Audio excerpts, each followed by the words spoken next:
જય શ્રી કૃષ્ણ, જય સ્વામિનારાયણ મિત્રો. આજે મારો પહેલો વ્લોગ અને આજે હું જવાનો છું અમદાવાદ. અને સવારના વહેલા ઉઠી ગયા અને અમે નીકળ્યા તરત જ ટ્રેન પકડવા અને હું આવી ગયો તરત સ્ટેશન પર અને જોયું તો લાગટ ભીડ દેખાતી હતી અને પછી ત્યાં જઈને પણ હું ઘણું બધું ફન કરવાનો હતો. બસ આવી રીતના જ મારો પહેલો વ્લોગ જવાનો છે અને શેર કરજો, લાઈક કરજો અને સબસ્ક્રાઈબ કરજો. પછી હું ટિકિટ લઈને તરત જ પ્લેટફોર્મ પર વયો ગયો કેમ કે ટ્રેન આવી જવાની હતી, કેમ કે ટ્રેન થોડીક વહેલી હતી. પછી ટ્રેન આવી ગઈ, પછી એમાં મને સીટ તો મળી નહીં કોઈ દી અને સીટ તો પછી હું થોડુંક આમ વિડીયો ઉતારવા લાગ્યો.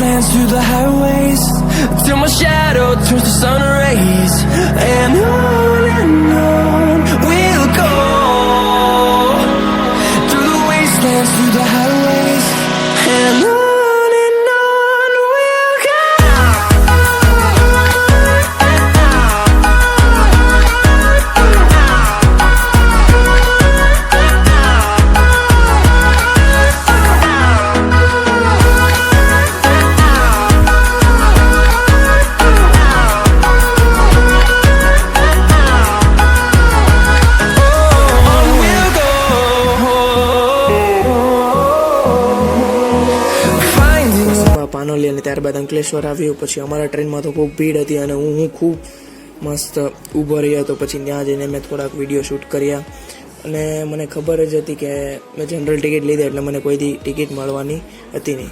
પછી ઘણા બધા સ્ટેશન ગયા અને પછી મને સરખી સીટ મળી ગઈ. પછી મેં સરખો વિડીયો ઉતાર્યો અને હું અમદાવાદની ખૂબ વેટ કરી રહ્યો હતો અને પછી આવ્યું આણંદ સ્ટેશન અને આવી રીતના જ બધા સ્ટેશન જતા રહ્યા હતા.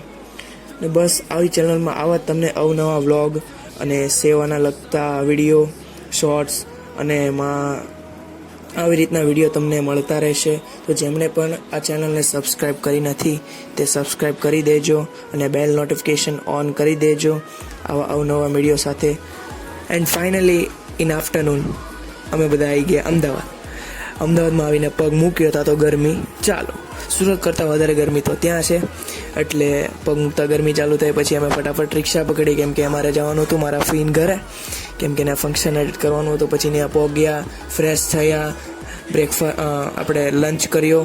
પછી ત્યાં જઈને થોડોક આરામ કરીને મસ્ત થોડોક અમદાવાદમાં આવ્યા એવું લાગવું પડે કે નહીં. પછી એવી રીતના વિડીયો ઉતાર્યો.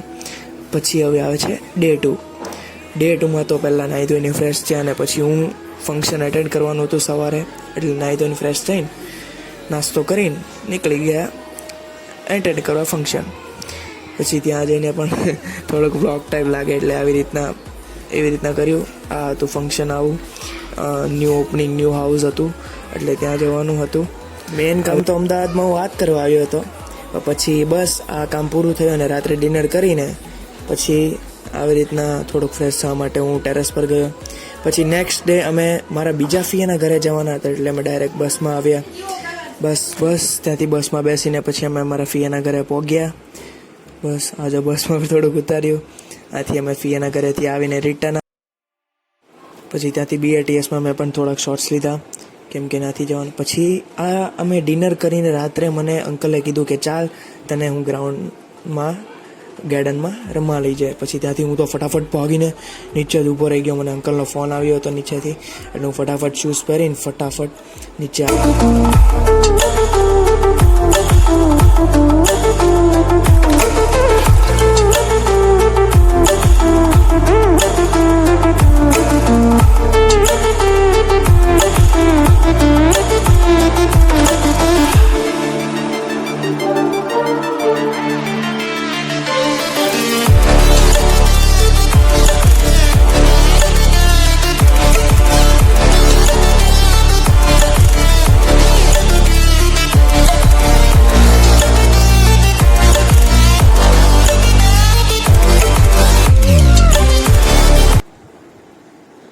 નમસ્તે, ગુડ મોર્નિંગ ગાઈસ. તો બસ હવે આજે અમે અમદાવાદને ટાટા બાય બાય કહેવાના છીએ અને વડોદરા તરફ પ્રસ્થાન કરવાનું છે અમારે.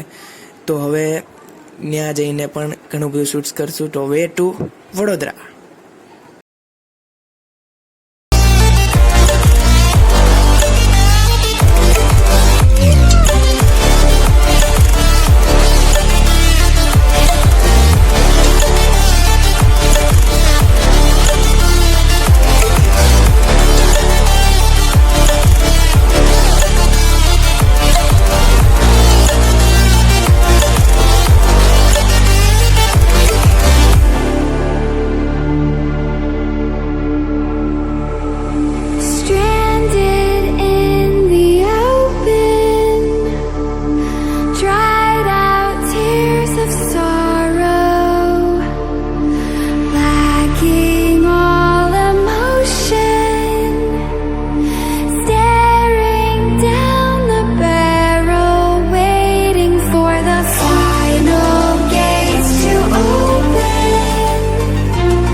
મિત્રો, મારા કહેવા મુજબ અમે આવ્યા વડોદરાના મ્યુઝિયમ અને picture ગેલેરીના famous garden Sayaji garden. તો બસ અમે અહીંયા આવવાના હતા કેમ કે અમારી પાસે થોડોક સમય હતો. અમારે આને આ જ દિવસે પાછું અમારે રિટર્ન સુરત જવાનું હતું. તો બસ અમારી પાસે સમય હતો તો ફેમિલીના કહેવા મુજબ અમે પાછા અહીંયા. બહુ ફેમસ જગ્યા છે, કોઈ પણને આવવું હોય તો આવી શકે છે. આ ગુજરાતમાં મોસ્ટમાં ગાર્ડનમાં તેમનું નામ આવે છે. બસ પછી ત્યાંથી અમારે અહીંયાની સ્પેશિયલ ટ્રેનમાં બેસવાનું હતું. સ્વામી વિવેકાનંદ સ્ટેશન નામ હતું આ ટ્રેનનું, મને હજી યાદ છે.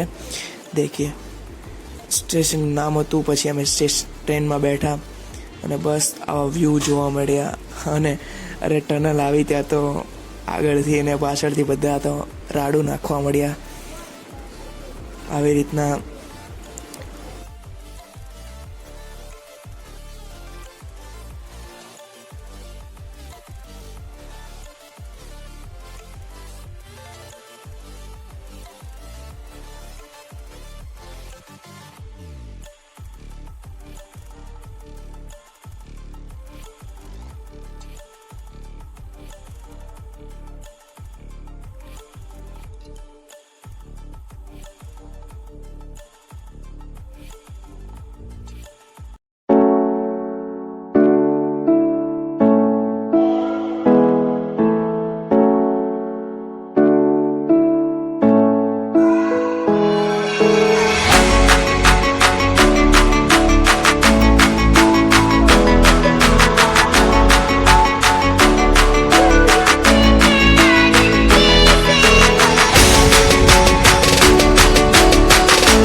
ગાઈસ ફાઇનલી અમે એ ગાર્ડનમાંથી ફટાફટ બહાર આવી ગયા કેમ કે અમારે સુરત જવા માટે ટ્રેન લેટ થતી હતી. અમે એટલે ફટાફટ અમે વડોદરા જંકશન પર પહોંચ્યા અને અમારી ટ્રેન પકડીને અમે મારી જગ્યાએ બેસી ગયા. જગ્યા તો મળીને મને, હું ઉપર જઈને બેઠો અને ભીડ જોઈને હું પણ ઘડીક તો આવી થાકી ગયો.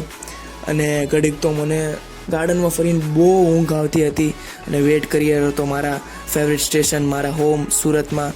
અને ફાઇનલી હું 7 વાગે મારા ઘરે લેન્ડિંગ થઈ ગયો. બસ આ વિડીયોને સબસ્ક્રાઈબ કરી દેજો. જય શ્રી રામ.